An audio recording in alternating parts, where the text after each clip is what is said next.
जय श्री कृष्णा।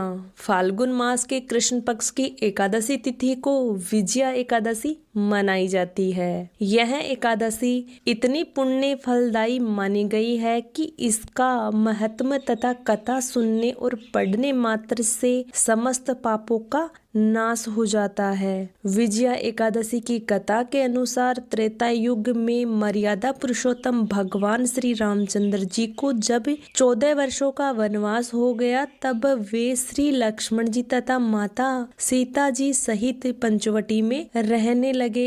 एक दिन दुष्ट रावण ने माता सीता का हरण कर लिया। तब इस बात को सुनकर भगवान श्री रामचंद्र तथा लक्ष्मण जी अत्यंतिक व्याकुल हो गए। जब वे माता सीता की खोज में जंगल में इधर उधर भटकने लगे तो उन्होंने देखा कि जटायु घायल अवस्था में पड़े हैं। तब जटायु ने माता सीता का हरण करने का सारा वृतांत सुनाकर वह स्वर्ग लोक को चले गए। तब यह वृतांत सुनकर भगवान श्री राम और लक्ष्मण जी जंगल में आगे चले गए। तब वह आगे गए तो कुछ दिनों बाद उनकी सुग्रीव से मुलाकात हुई तथा उनसे मित्रता भी हो गई। फिर हनुमान जी ने लंका में जाकर माता सीता का पता लगाकर तब भगवान श्री राम को आकर सारा समाचार सुनाया। भगवान श्री रामचंद्र जी ने वानर सेना सहित सुग्रीव की संपत्ति से रावण की लंका में प्रस्थान किया।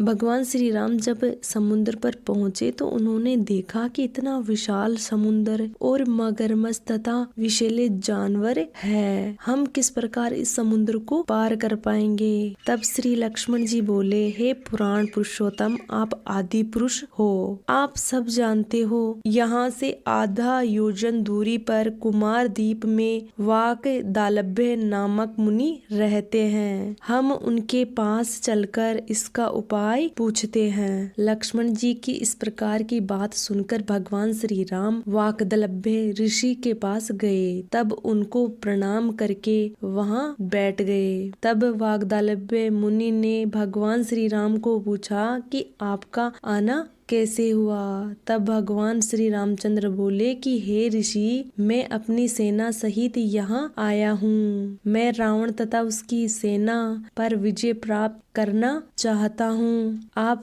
कृपा करके मुझे समुद्र तथा विजय प्राप्त करने का कोई उपाय बताइए, मैं इसी कारण आपके पास आया हूँ। वागदालभ्य ऋषि बोले कि हे राम, फाल्गुन मास की कृष्ण पक्ष की एकादशी का उत्तम व्रत करने से निश्चय ही आपकी विजय होगी, साथ ही आप समुद्र भी आसानी से पार कर पाओगे। हे राम, यदि तुम भी इस व्रत को सेनापतियों सहित करोगे तो तुम्हारी विजय निश्चित है। हे राजन, जो कोई मनुष्य विधि पूर्वक इस व्रत को करेगा उस व्यक्ति की दोनों लोकों में ही विजय निश्चित है। श्री ब्रह्मा जी ने नारद जी से कहा कि हे पुत्र, जो कोई व्यक्ति इस व्रत के महत्व को पढ़ेगा या सुनेगा उसको वाजपेयी यज्ञ का फल प्राप्त होगा। इस तरह भगवान श्री राम ने ऋषि के कहे अनुसार इस व्रत को किया और इसके प्रभाव से